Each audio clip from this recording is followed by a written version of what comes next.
Pembacaan firman Tuhan pada pagi hari ini terambil dari Injil Lukas pasal yang ke-22, ayatnya yang ke-39 sampai dengan ayat yang ke-46. Demikian firman Tuhan. Di Taman Getsemani, lalu pergilah Yesus keluar kota, dan sebagaimana biasa ia menuju Bukit Zaitun. Murid-muridnya juga mengikuti dia. Setelah tiba di tempat itu, ia berkata kepada mereka, "Berdoalah supaya kamu jangan jatuh ke dalam pencobaan." Kemudian ia menjauhkan diri dari mereka kira-kira sepelempar batu jaraknya. Lalu ia berlutut dan berdoa, katanya, "Ya Bapakku, jikalau Engkau mau, ambillah cawan ini daripadaku. Tetapi bukanlah kehendakku, melainkan kehendak-Mu lah yang terjadi."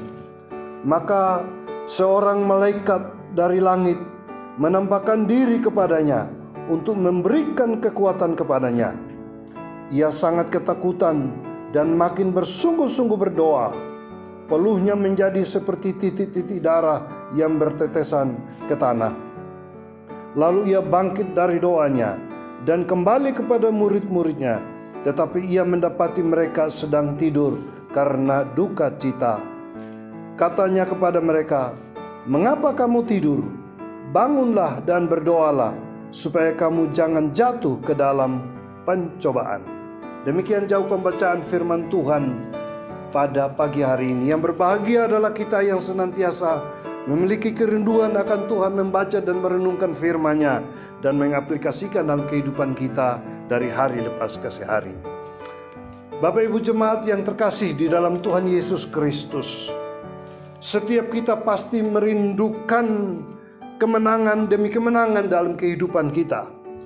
Khususnya apabila kita sedang diperhadapkan dengan persoalan-persoalan hidup yang teramat sangat berat.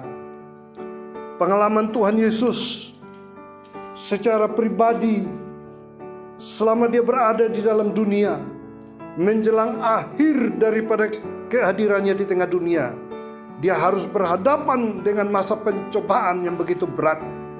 Dan ini menjadi sebuah pembelajaran bagi kita semua juga, supaya kita bisa menang dalam masa pencobaan yang berat. Itulah tema yang saya sampaikan bagi kita, menang dalam masa pencobaan yang berat. Nah, apabila kita memiliki kerinduan untuk menang pada masa-masa pencobaan yang berat, seperti yang sekarang kita sedang hadapi di dalam dunia ini, suatu ancaman yang begitu berat bagi seluruh dunia, sakit penyakit, ancaman virus yang belum berakhir. Rindukah kita mengalami kemenangan dalam menghadapi masa-masa seperti ini? Bila kita ingin mengalami kemenangan, maka belajar dari Tuhan Yesus.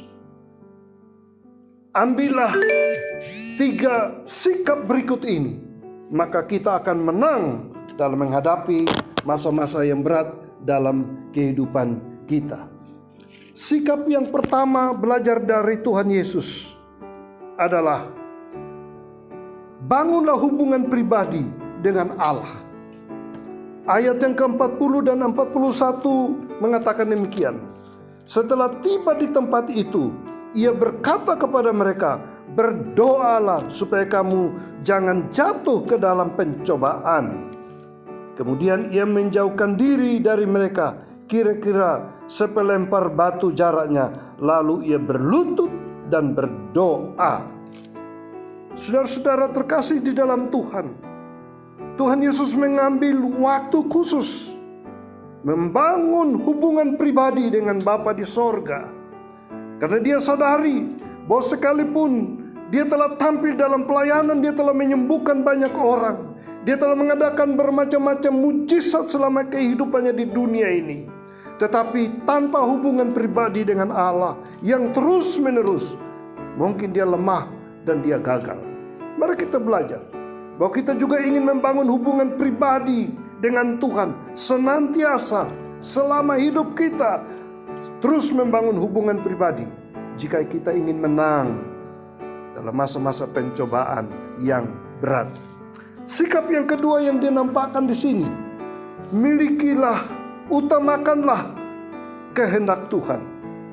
Ayat yang ke-42 mengatakan demikian.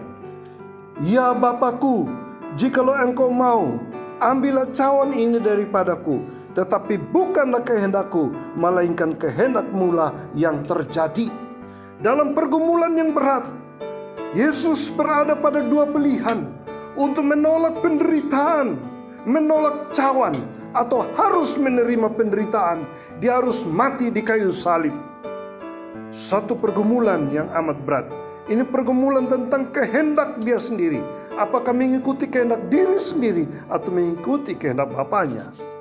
Dalam pergumulan semacam ini, Yesus berdoa dan akhirnya dia menemukan bahwa dia harus menjatuhkan pilihan, yaitu mengutamakan kehendak Tuhan daripada kehendak diri sendiri. Dalam menghadapi masa-masa yang berat dalam hidup ini, marilah kita juga mau bertindak dengan bijaksana, ambil keputusan untuk tidak memaksakan kehendak kita sendiri, tapi kehendak Tuhan. Kehendak manusia selalu diwarnai dengan dosa, kepentingan diri sendiri, keinginan manusia yang tidak memuliakan Allah. Tetapi kehendak Allah selalu mempermuliakan nama Tuhan. Pilihan yang tepat yang dilakukan oleh Tuhan Yesus dalam masa-masa pergumulan hidup yang berat, yaitu dia mengutamakan kehendak Tuhan. Maukah Bapak, Ibu, Saudara, dan saya pada masa-masa pergumulan hidup yang berat seperti ini, mari kita utamakan kehendak kita, kehendak Tuhan, dan bukan kehendak kita. Yang ketiga, sikap yang diambil oleh Tuhan Yesus.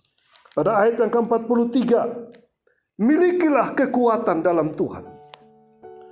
Maka seorang malaikat dari langit menampakkan diri kepadanya untuk memberikan kekuatan kepadanya.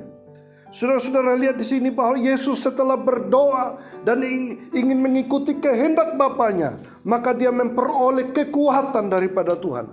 Ada malaikat dari langit yang datang untuk memberikan kekuatan kepada dia. Kita perlu hidup dengan kekuatan yang asalnya daripada Tuhan. Kalau kita dengan kekuatan diri sendiri, pasti kita akan gagal. Kekuatan manusia, kekuatan yang terbatas. Manusia terbatas, tetapi Allah punya kekuatan yang tidak terbatas. Yesus berdoa, Yesus mengutamakan kehendak Bapaknya, dan akhirnya dia mendapatkan kekuatan daripada Tuhan. Rindukah Bapak Ibu juga di tengah keadaan semacam ini, kehidupan yang sukar dan sulit ini, kita mau dapatkan kekuatan daripada Tuhan? Apabila kita sudah punya kekuatan di dalam Tuhan, maka kita akan menang dalam masa-masa pencobaan yang berat. Sebagai kesimpulannya, untuk masa-masa seperti ini, marilah kita belajar dari Tuhan Yesus yang segera mengambil 3 sikap pada masa-masa yang berat seperti ini, supaya kita bisa menang. Yang pertama, bangunlah hubungan pribadi dengan Tuhan.